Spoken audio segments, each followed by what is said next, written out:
Hi everyone and welcome back. I realise I haven't done a video talking about my hair, considering this is a hair channel, so it's quite remiss of me, so I apologise. Clearly I've had a new hairstyle, and these are Senegalese twists that I got done while I was in Ghana. They took about 2.5 hours, 3 hours, as I had 3 people doing my hair. One of them was my cousin, and they did it really, really quickly, so that's, you know, looks great. I really love it. So I wanted to just give you some tips on maintenance for Senegalese twists. For those of you who've never had braided extensions, this might help you. Obviously those of you who have, you might not need these tips, so you know, either way I hope it's useful to somebody. Okay, so as you know, I have quite an itchy scalp, so one of the things I do to combat that itchiness is to use peppermint oil or tea tree oil. So I've got them here.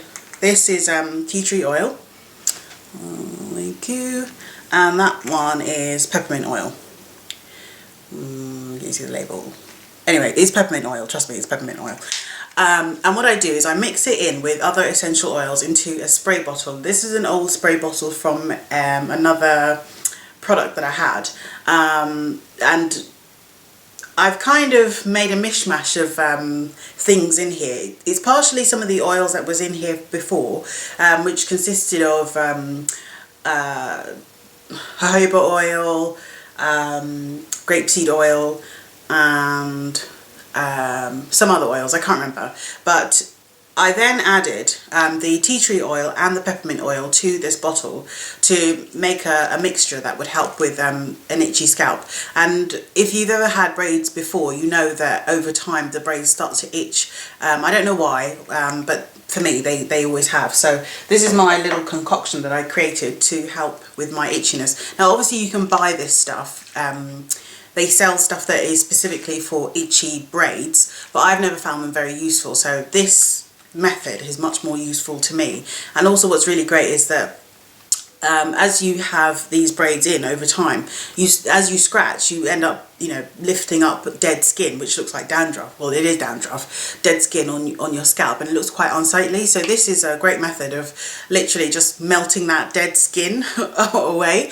And I usually use it around my edges, like so. So just around my edges, where often what happens is when the braids, because the braids are so tight, sometimes it pulls out hair directly from the root, so you get that little white bulb. And what I like to do is use this to sort of soak into the white bulb, so that that white bulb is no longer as visible as it normally would be. I hope that makes sense. I wish I could do a close-up enough for you to see. I'm not even sure how good this camera will pick up those white bulbs. I don't even think you can see them, to be honest. Anyway, okay, you get the picture. So I'll just use it along the edges just to get rid of that. And obviously it's great for itching, especially around my middle and area where it generally itches. So I'm just going to apply some there. Okay, another tip I wanted to show you is sometimes along the edges, as the braid becomes looser, the hair, your actual hair, starts to tangle around the braid.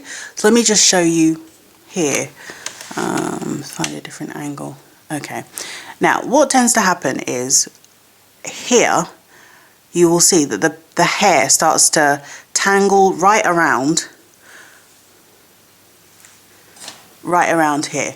And what you end up with is it tangles so much, it twists on itself, and then it breaks off, and then you've got no edges, which is not ideal. So really what you want to do is learn how to reattach a braid. So I'm going to undo this one, and then I will reattach it and show you. So as we get closer in, you can see just how much this braid has loosened from the root. So I'll just finish removing this braid and I'll show you something. So you have to reattach it. For those of you who don't know, actually, in fact I never mentioned this, I used to in the past braid my own hair, but the reason I stopped doing it was partially because it took so long, and also I hated taking them out because that also took a very long time. So I kind of stopped doing them, and I pretty much haven't really worn any braids for a very, very long time, but I'm going to show you how to reattach your Senegalese twist. Now, there's 3 ways of doing this. Well, 2 ways of doing this that I know.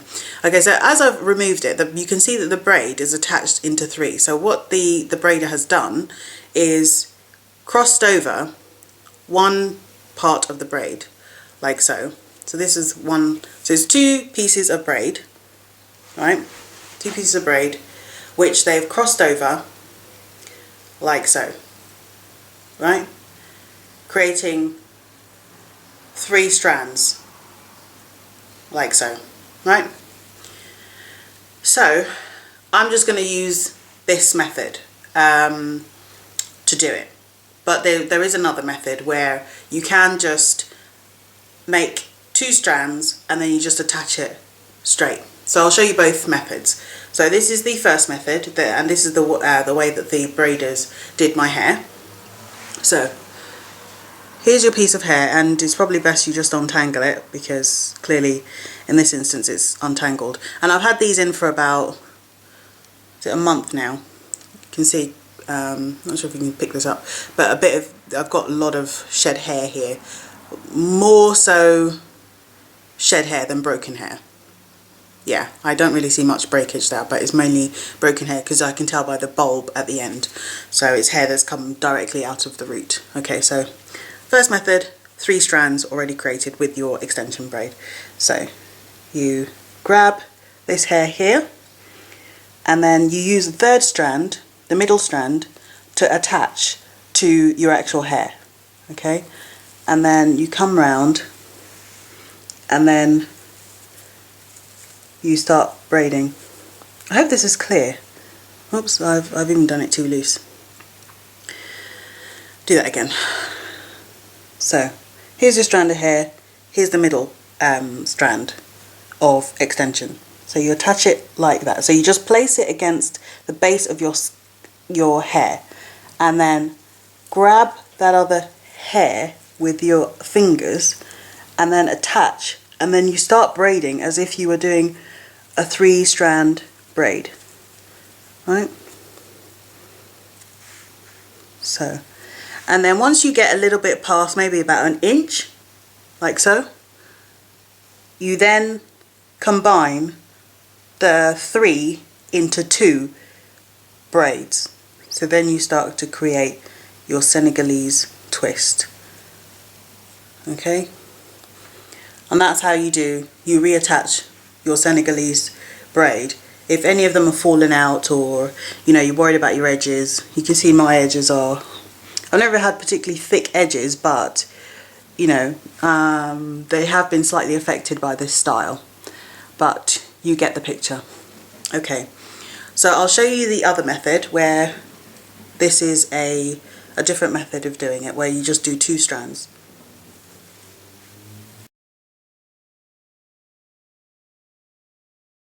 Right, so again, you're creating 1 braid with your hair, like that, right? So ignore the fact that it's split into 4, that's just because of the way it had been attached, okay? So it's 1 strand of hair that you're holding in the center, like so, right? And then you're going to wrap this 1 strand of hair, you're going to wrap one side of this strand of hair around your actual hair, okay? So let me just show you. So like this, you grab and you hold that in place while you use your other hand, okay, to bring that extra strand of hair around, okay? And then you wrap it around like so, and that attaches it to your hair. Now you want to then create 2 strands with the other half of the hair on the other side of your hand, okay? So you create 3 strands, and then one of the strands you use to attach your real hair, okay, against the extension hair, and then you wrap around, and then you start to braid, and you do 3-strand braid. Okay, and then once again, once you get past about 1 inch, then you turn that into a Senegalese twist. Okay, that's not very neat, but you get the idea. All right. There is actually a third method. I knew there was 3 methods, which I will show you the third one. Whichever one you're comfortable with, you just do whatever is more comfortable to you. Okay. Right. So here, once again, we're going to use 1 strand of hair, all in one piece, but you're holding the center, okay, of the braid, of the extension hair. And you're going to attach it. You're going to make 3, you're going to use your actual hair as the 3rd strand, okay? So, once again, this is my real hair. This is the braid. This is the extension. You add it, and then your actual hair is used as the 3rd strand, okay? So that's my actual hair used as the 3rd strand. And then once again, once you get past an inch, well, actually, probably best that you start shortly after you've made your first 2 sort of rows of your cornrow with your actual hair. It's probably at this point that you want to then create a 3rd strand using the extension hair. So, like so, right? So I've now created 3 strands, and then once you get to about an inch past, right, like so, then you then turn it into a 2-strand twist.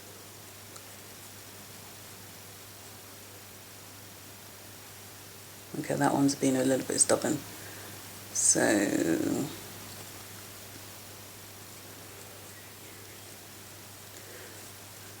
okay, there you go, there you have it. So that's how you reattach a Senegalese twist. Okay, and then finally, just to show you how I make my braids or the hair on my head moist, I use my favourite product, Carefree Curl Instant Moisturizer. So I use it in conjunction with my peppermint and tea tree oil spray. So after I've used the peppermint and tea tree spray, that's just to help with the itching. It's not a moisturizer, okay? You need a moisturizer for your hair, so I use this because this is plastic and it's quite dry on your hair. I will also show you how I wash my hair in later on. Okay, so here you go. Just use this and just apply it, and then just rub it in. And it keeps your hair nice and moist, particularly if you've got trouble spots like I do, which is usually in my middle. It's very dry. And you just keep it moisturised. And there you have it. Okay, if you have any questions, obviously please drop me a message and I'll be sure to respond. Thanks.